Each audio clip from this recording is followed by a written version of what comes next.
The NHL is changing fast. Speed is up, skill is insane, and a new generation of stars isn't waiting their turn. They're taking the league right now. But who is leading the charge? Well, let's find out. So far through the season, we've seen rookies make impacts on every team, whether that's Schaefer with the Islanders, Bouillon with the Wild, Demidov with the Habs, or Seneke with the Ducks. There's guys stepping onto the scene and changing the dynamic of their teams. It's the first time we've had this many rookies make such a big impact in a long time. And originally, when the season started, we thought it was Ivan Demidov's Calder to lose.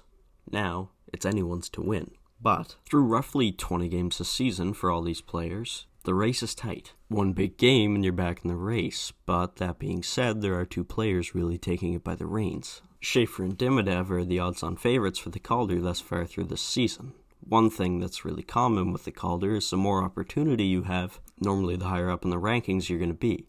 And Demidov getting first power play minutes along with Schaefer, these two definitely have opportunity. And that's why these two rank so high up on the power play points. But if you take a look at time on ice this season, you'll notice Demidov isn't even there. And Schaefer ranks at the top. Schaefer has a lot of responsibility on him with the Islanders. He's quickly became their number one defenseman. Team that traded away Noah Dobson and last year had to have a guy like Tony DeAngelo step up and kind of fill that role, were in need of a guy like a Matthew Schaefer, where the Habs needed that offensive spark that Demidov provides. Another guy who's been contributing to his team is Seneke. Seneke has really stepped in and became one of the Ducks' best offensive producers. Along with Schaefer and Demidov, he's getting first power play minutes, and when I gathered all these stats, he was actually tied with Demidov in points. We're going to go through 5 things all these players have in common, because, well, so far they stick out the most, and if you look at almost any Calder race, they're the top 3. So we're going to be going over 5 things these guys have in common. And number 1 is their ability to create off the rush. Schaefer's wherewithal, knowing when to jump into the rush, is amazing to see.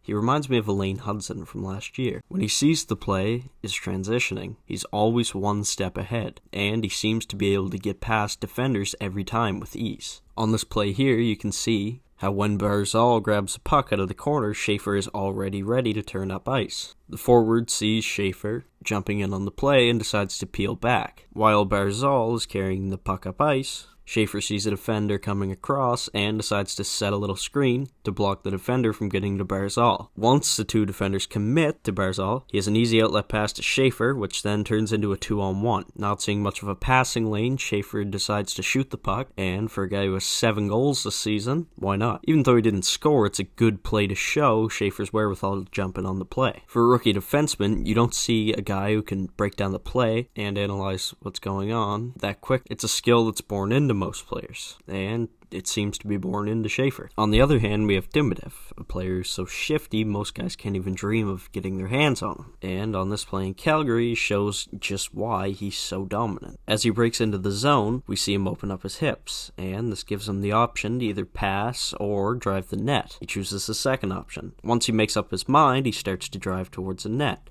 The defender does a pretty good job at blocking him off, but Demidov's so good at forcing the puck to space that it doesn't really matter. Once he gets the puck where he wants it in the slot, he takes a shot. And like the Schaefer play, he didn't score, but it's another example of these guys making really good plays in the offensive zone that generate chances. It's young confidence of these players that make them so good. And their skill doesn't hurt them either. Demidov has a fairly long leash from Marty and has the green light to make these plays most of the time. Another guy who seems to have the green light is Seneke. On this play here, he receives an outlet pass and starts to drive into the zone. I noticed something with Seneke when I was diving into his film. He likes to play with the puck in his feet. It's a weird thing, but you'll see it a lot throughout these clips. He's not the fastest player in the world by any means, and I noticed that he makes up for that with his ability to handle the puck. If you see on this play here, he keeps the puck in his feet, and while he's driving towards the net, he keeps it out of the defender's reach until he knows he can get the puck into a spot where he can shoot and possibly score. Another thing all these players do exceptionally well is open up their hips to create more plays. You'll see it here with Matthew Schaefer. On this play, Schaefer gets a puck at the blue line, and with 2 minutes left in the game, makes it look like he has the option to shoot or pass. He goes with the shot option. He misleads the defenders by coming towards them a bit, but also drifting backwards, making it look like he's going to pass. This sells everyone, and when he shoots, it catches the goalie by surprise, and he ends up scoring. Another example of this is with Demidov. Demidov has the puck in the zone on the power play, and at the high circle, he starts to open up his hips. This gives him the option to pass it to Suzuki, and as a more pass-first player, Philly tends to the pass. As soon as this happens, the Philadelphia player starts to go down, and when he does, that freezes everyone. It gives Demidov an open shooting lane, one-on-one with the goalie, and what does he do? He capitalizes on it. Moving on to Beckett Seneca, we see how he can also manipulate the zone. He drives in and circles to the high point. He cuts in like he's going to take a shot, and the defenders freeze.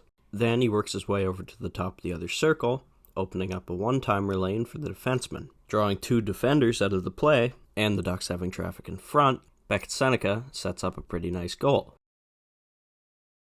The third thing these guys have in common is their ability to shake defenders. You see with this play here by Matthew Schaefer at the line, his ability to deceive the opposing team's players. He gets the puck at the line and presents it as he's going to pass across.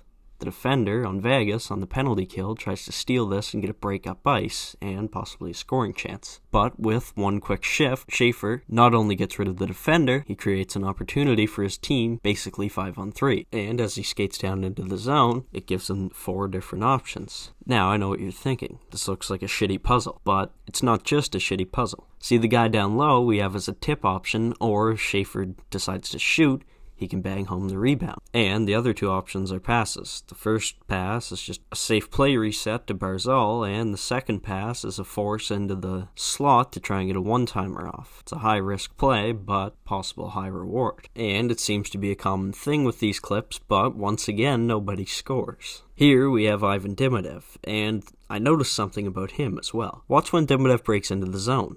He exposes the puck to the defender almost the whole time, and as he pushes closer, he keeps the puck exposed. The defender is thinking, if I can get this puck, I can turn it up ice the other way, and my team has a break. But as soon as Demidov sees the defender reach in for the puck, he pulls it away, and basically just isolates the defender out of the play. This gives him a clear passing lane to the front of the net where he finds Alex Newhook for a goal.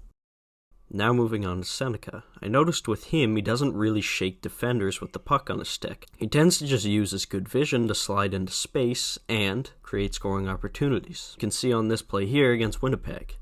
He notices the defenders pushing down in the corner and he sees an opportunity, so he slips out in front. The play goes on, and as his teammates are battling for the puck, he just kind of stands there and makes it look like he's not doing anything. But in all reality, he's waiting for the puck to get cycled out to him, and when he gets it on his stick, he scores.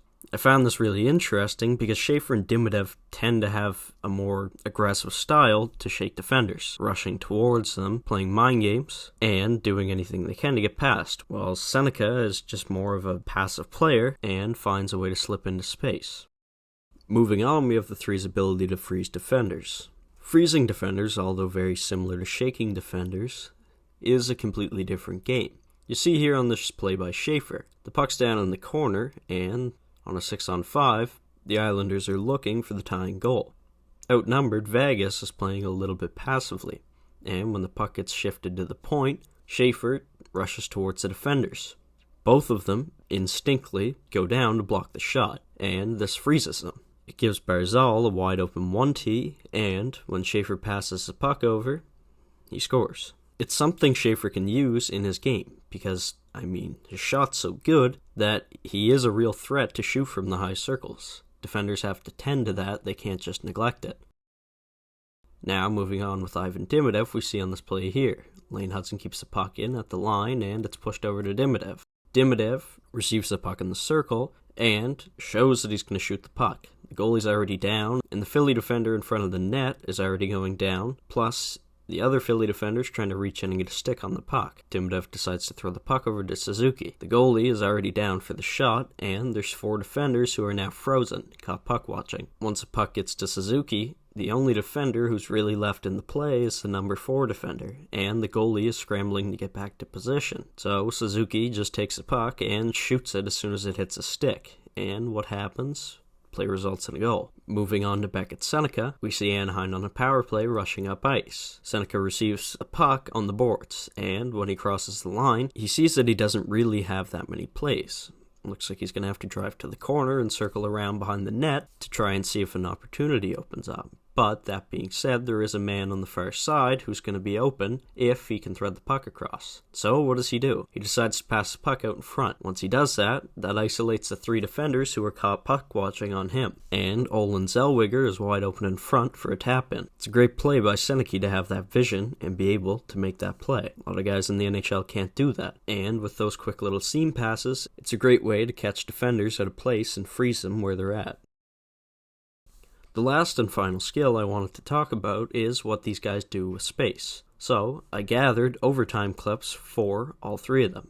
And starting with Schaefer, we see on a play here. Barzal crosses the blue line into the zone and puts the brakes on. Schaefer receives the puck and he looks to drive to the net, but there's a Utah defender blocking the lane. Schaefer sees this and decides to curl back, dropping the puck back off to Barzal. Barzal once again puts on a quick stop, and both of the Utah defenders are stuck watching him. Then, Barzal takes the puck and starts to move towards the high circles. He sets up for a shot, and it freezes a defender in front. JJ Peterka tried to steal the puck and miss, so he's out of the play, and the last guy is covering the Islander in front of the net. This opens Schaefer up for a 1-T, and what happens is the 3 defenders are isolated in front, and with a clear lane to the net, Schaefer scores. On this play here, we see Demidov get over the blue line and cross the zone to the far side. 2 defenders are focused on him, not seeing Mike Matheson after a line change, and the goalie is ready for the shot. Demidov keeps his options open, being a shooting threat and also a pass threat. Mike Matheson sees this, and with all the Calgary defenders' backs turned, has an open lane to the net, so he takes it. Dustin Wolf, still ready for a shot, and the Flames, now realizing that they were all caught puck watching, are scrambling to block the pass. Demidov threads the puck over to Mike Matheson, everyone on the ice seems lost, and Mike Matheson has an easy tap-in. Our last overtime play is with Beckett Seneca. The Anaheim player grabs a puck at their blue line, and rushes into the zone with a 2-on-1. Dylan Guenther, being a forward back on defense, does his best job of covering the man, with the other defender being on the Anaheim player. This leaves Seneca open at the top of the circle, and he receives the puck. Coming down with speed, the goalie tenses up and readies for a shot, but Seneca keeps the pass option open as well, and the goalie decides to overcommit to Beckett Seneca, and once he does, he hands the puck off again to no other than Olen Zellweger. It's another great play by Seneca, who uses his vision and slows down the game to his pace. It was hard to just limit to these 3 guys, but since they're the consensus 3 in most Calder rankings, I just decided to go with them. I could do a separate video on goalies if you guys wanted. There's definitely some goalies that could contend with these guys right now, but I just didn't decide to put them in this video because I find they're separate breakdowns. I appreciate everyone for watching, and if you could please subscribe, I'd love that. I'm only 400 and some subscribers away from making money, and I love doing these videos for you guys, but to get paid off of them would be awesome. I hope everyone has a great week, and let me know who your Calder pick is down in the comments. But for me, so far through the season, I think I'd be crazy if I didn't say it was Matthew Schaefer.